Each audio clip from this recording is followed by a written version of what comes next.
A woman in tattered clothes stood in front of me, her appearance unsettling. Behind her was my security guard. "Sir, I tried hard to stop her. I told her there's no one in the office, but she just wouldn't listen," he said. The woman burst into tears and collapsed at my feet, pleading, "Lawyers, sir, you're so well known and reputable. Please help me. I'm begging you." Moved by her condition, I gestured to the guard to leave. After he stepped out, I asked the woman to get up and sit in the chair in front of me. "Relax," I said. "I'll listen to you." She sat down, her face covered with the edge of her dupatta, her hands and feet trembling slightly. "I've come here out of desperation," she began. "I've heard that you take on poor people's cases for very little money and fight with full honesty. I'm a poor, broken woman, and I've suffered a great injustice. Please have mercy on me and speak out on my behalf." Hearing her plea, I said, "All right, tell me what happened, and I'll help you as much as I can." My eyes stayed fixed on her. Not only was she fair-skinned and beautiful, but there was something about her that made it impossible for me to look away. I firmly told her to speak only the truth and switched on my tape recorder, placing it in front of her. I wanted every word of her story recorded. Slowly, through her tears, she began to recount her tale, her words being captured by the recorder. "My name is Shazia," she said. "My family arranged my marriage, and though it was not a love match, I devoted myself fully to my husband. I never once faltered in my service or loyalty to him. Day and night I cared for him and his mother, but his mother treated me horribly. She would beat me, insult me, and call me terrible names. Because of her, I lost 2 pregnancies. I longed for children, yet I endured her abuse in silence. I convinced myself that my husband was a kind and good man who loved me. And in the beginning, that was true. He did care for me. But little by little, my mother-in-law turned him against me. He started calling me immoral, accusing me of terrible things, and even hitting me. Eventually, I wasn't allowed to leave the house. I began to starve, and even when I fell sick, I had to keep working around the house. Despite everything, I refused to leave my husband's home. I held on to hope that one day, my loyalty and sacrifices would make things right. But I was wrong. 4 years of suffering led to nothing. In the end, my husband shoved me out of the house and verbally divorced me. I could hardly endure this cruelty, but I had no choice. Sobbing and heartbroken, I returned to my family home, only to find no place for me there either. My parents had passed away, and my brothers and sisters-in-law considered me a burden. They didn't want me in their home, so I rented a small place and started working in people's homes. I endured all my hardships quietly, trying to move forward with my life. But then, just a week ago, my husband showed up at my door. He told me to come back home. I refused. How could I return when he had already divorced me? But he grabbed me by the hair and claimed he never gave me a divorce. Now I'm trapped and have nowhere else to turn. She said, "Come back with me. You're my wife." With that, he began to beat me, pulling and dragging me along. The neighborhood residents stepped in and helped me free myself from him. But now he shows up at my door every day, causing a scene, insisting, "You are my wife and you must come back with me." The truth is, his mother is very sick and he wants someone to look after her. He needs a servant, and since he only verbally divorced me, I don't have any official proof of the divorce. He's taking advantage of that fact. I'm here because I want justice from the court. I want you to fight my case and compel him to give me official divorce papers. In fact, he had written the house in my name as part of the dowry settlement. That's why he doesn't want to acknowledge the divorce. Doing so would mean the house legally becomes mine. I don't care about the house. I just want my freedom. I want you to help me obtain the divorce. In addition, I want to see my husband and his old mother punished for what they've done to me. They deserve to face the same kind of suffering I endured. As she spoke, tears streamed down her face, and my heart ached for her. She showed me the bruises on her hands, deep marks from fingers pressed into her skin. These marks bore witness to her story. When she uncovered her face from her dupatta, I saw scratches and cuts on her face as well. Even with those wounds, her face still glowed, radiant as the full moon. In a quiet voice, she said, "If you ask, I can bring my neighbors as witnesses to prove how he dragged me out of my house." Her voice broke again as she started crying. I sat in deep thought for a moment, trying to process everything she had said. Then I placed my hand gently on her shoulder, handed her a glass of water, and said, "All right, tomorrow bring your hospital documents, proof of your miscarriages, and 2 witnesses to my office. I'll file the case myself. You'll get your divorce papers and your dowry settlement. I just need to be sure that everything you're telling me is true," I continued. "Once I'm confident, I'll do everything in my power to ensure you win this case." I did my best to reassure her. Then I opened my wallet, took out some cash, and handed it to her. She refused, saying, "I get by working in people's homes. I live alone, so I don't have many expenses. I just can't afford to pay you a lot in legal fees." With folded hands, she begged for my help one more time before she left.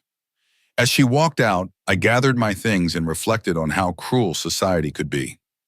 How long will men continue to oppress women? She had no parents. Was that her fault, that she had to suffer so much? Her pain weighed on me. The bruises on her body were undeniable proof of her suffering, and I was certain she was telling the truth. I decided to help her however I could. On my way home, I bought my mother's birthday cake. When I arrived, my wife and mother were both waiting for me. My wife scolded me, "You're late again. How many times have I told you to come home on time? You know Amma likes to eat at her usual hour." My wife cared about my mother more than anything. My mother, smiling, said, "It's all right. He must have been caught up with work. Let's eat dinner first and then cut the cake." She knew that no matter what, I would always come home with a cake for her. We put the cake in the refrigerator and sat down to eat. My mother noticed something was off and asked, "What's wrong? You seem worried." I had been thinking about that woman, and I couldn't hold it in any longer. I told my mother the entire story. After listening, she felt deeply sorry for the woman and said, "Yes, son, sometimes men can be incredibly cruel, but it's not always that way. So whatever you do, think carefully before taking any action." Her words made me pause. She was right. Until that woman brought witnesses or her neighbors testified about the abuse her husband had inflicted on her, I shouldn't just take her word at face value.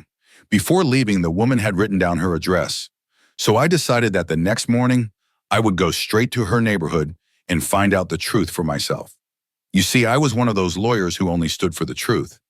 Even during a case, if I discovered that my own client was lying, I would drop the case then and there. This reputation not only made me well known, but it also ensured that I won every case I took on, because truth always prevails. After dinner, my mother and I cut her birthday cake together. My wife clapped, and for the first time that evening, my mother's face lit up with joy. I felt at peace knowing that at least in my own home, there was no mother-in-law and daughter-in-law conflict. My mother and wife were the best of friends. They teamed up against me in lighthearted arguments, but never against each other. Their friendship was the foundation of my happy, successful family life. The next morning, I went to that woman's neighborhood. Without letting her know, I started gathering information from the neighbors. Some of them confirmed that a man had come and forcibly dragged the woman, whose name was Shazia, out of her house. He had treated her very badly. However, none of them could say for sure who he was or what the full story was between them. After talking to more people, I began to believe that Shazia was telling the truth.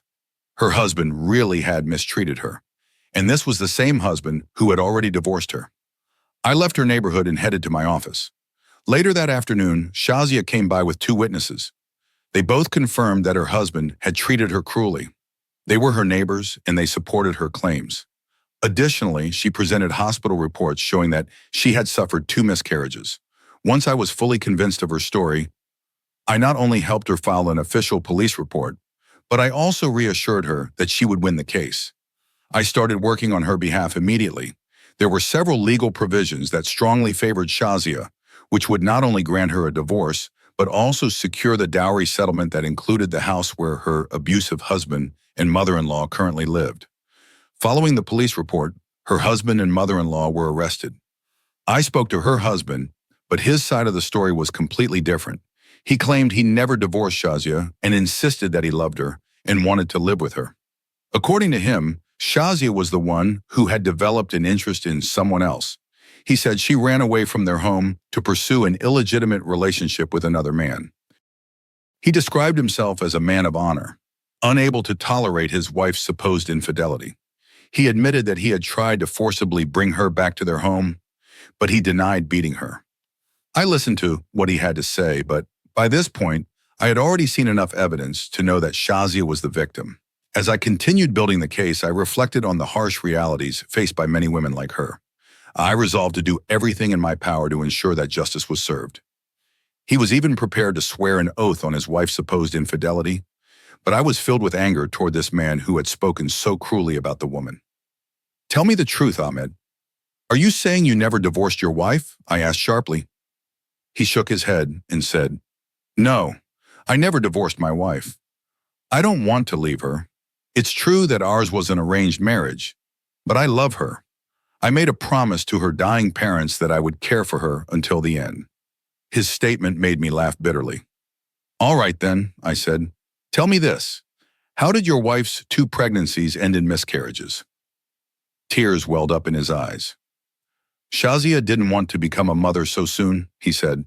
"She wasn't willing to compromise her beauty and youth. When she got pregnant, she began using all sorts of measures to end it because she didn't want to have children. My mother and I tried to reason with her, but ultimately she succeeded and the pregnancy ended. I was heartbroken, but Shazia was happy. Then the same thing happened with her second pregnancy. Both times her health deteriorated and we had to take her to the hospital. But we couldn't tell the doctor that Shazia deliberately ended the pregnancies, so the doctor assumed the miscarriages were natural." Ahmed leaned back in his chair, his voice heavy with regret. "Shazia told the doctor she had fallen down the stairs, and that's what's in the medical reports. But the truth is, she didn't want those babies." As he recounted his version of events, I looked him straight in the eye, searching for any sign of deceit. When the conversation finally ended, I stood up and said, firmly, "You'll face punishment for your lies, Ahmed." He smiled faintly and said, "I'm already being punished for loving a woman like Shazia. But I'm not lying, and time will prove me right." I also spoke with Ahmed's mother, and she repeated the same story her son had told me. Her words, too, filled me with frustration. I returned to my office and called Shazia in. When she arrived, I played the recorded statements from her husband and mother-in-law. Upon hearing their claims, Shazia broke down in tears. "How can they lie so much after all the suffering they've put me through?" she cried. "What woman would willingly harm her own child?" Her words struck a chord with me. I thought about my own wife when she was pregnant. She had been so careful, so protective of our unborn child. I couldn't imagine her, or any woman, intentionally risking the life of her baby. Most mothers are naturally protective, taking every precaution to ensure their child's safety. Shazia continued, her voice trembling. "After losing those 2 pregnancies, the doctor said I'll never be able to have children again. There's no greater sorrow than that. On top of it all, their cruelty never ends." I comforted her as best I could, assuring her that everything would eventually be all right. When the case went to court, I presented strong evidence through the testimonies of Shazia's neighbors and other witnesses, proving that Ahmed was lying and that he had mistreated Shazia. Despite this, Ahmed continued to deny giving her a divorce. However, Shazia remained firm, repeatedly stating that he had divorced her. She even took an oath on the Quran to confirm her claim. In light of the physical evidence, visible bruises and injuries on Shazia's body, and the testimonies presented, the court ruled in her favor. The decision granted Shazia the house promised in her dowry and instructed Ahmed to provide her with official divorce documents.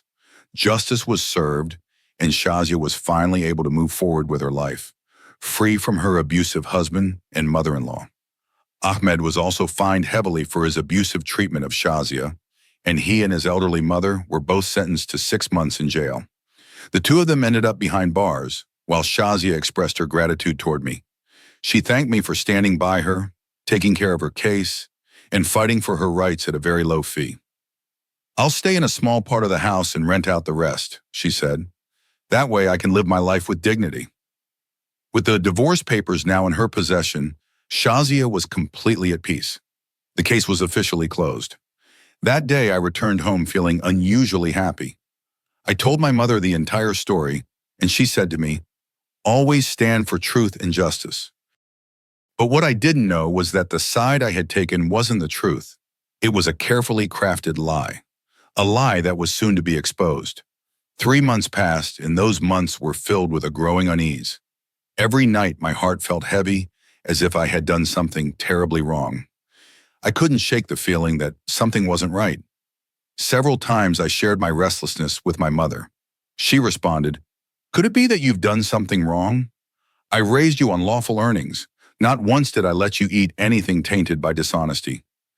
Even a single morsel of dishonesty can wreak havoc on someone who has grown up on lawful sustenance. Such people become spiritually ill. Their hearts grow uneasy, even if everything else appears normal. Her words made me think deeply. I tried to recall if I had done anything wrong, but I couldn't pinpoint what was troubling me. And then 3 more months went by. 6 months in total, and my heart still felt weighed down by that same unease. No matter where I was or what I was doing, I couldn't find peace. After Shazia's case, I worked on several others, winning all of them.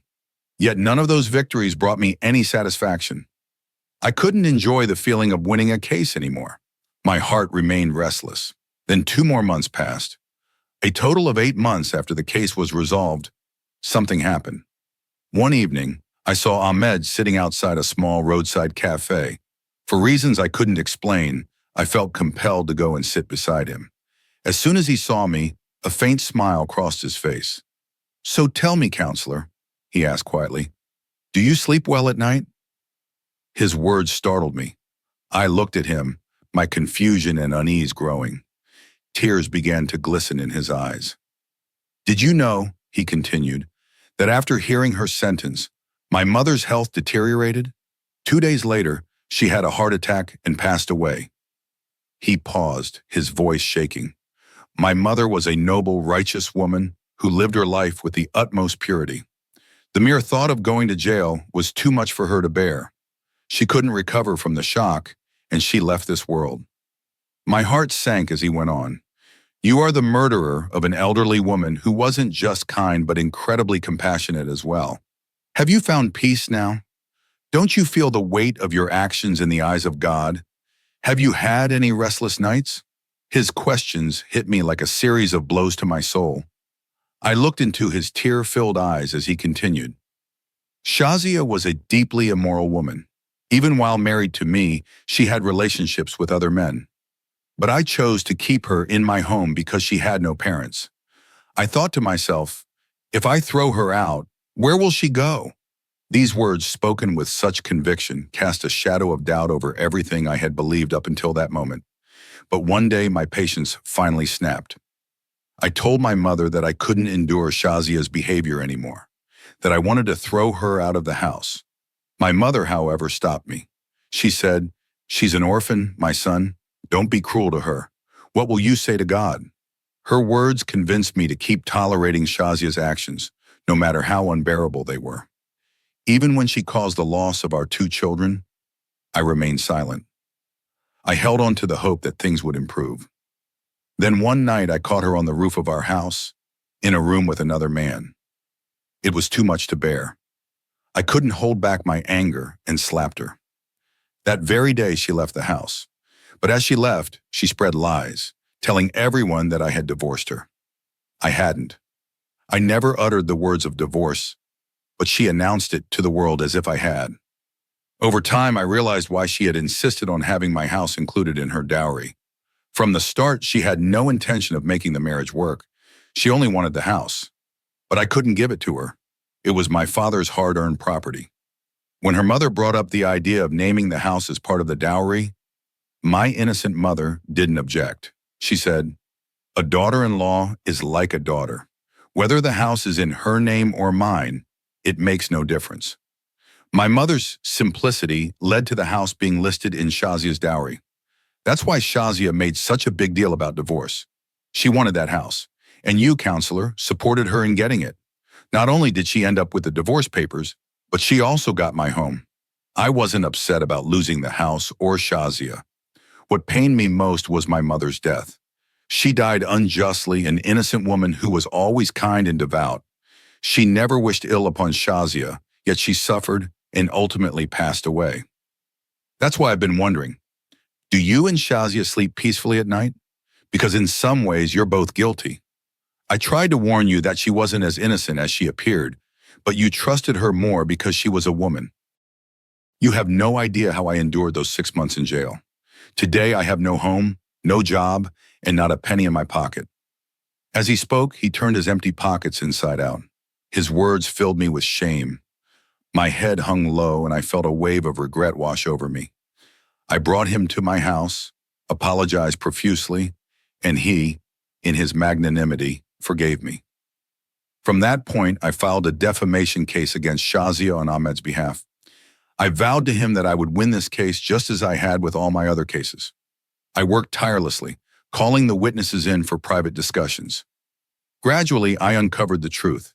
Shazia had paid these witnesses a small sum to testify in her favor. When I confronted them, they finally admitted the truth. Once the truth was out, I reopened the case and started from scratch, determined to prove that Shazia had lied.